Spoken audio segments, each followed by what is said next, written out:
So the definition, or the official definition of weight stigma, is the discriminatory acts and ideologies targeted towards individuals because of their weight and size.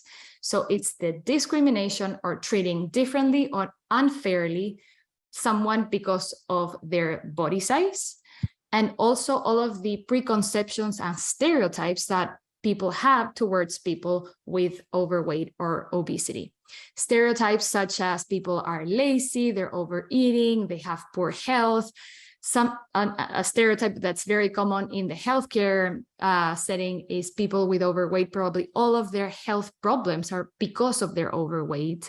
Probably they are not going to adhere to whatever we tell them to do, to the treatment plan, and many others.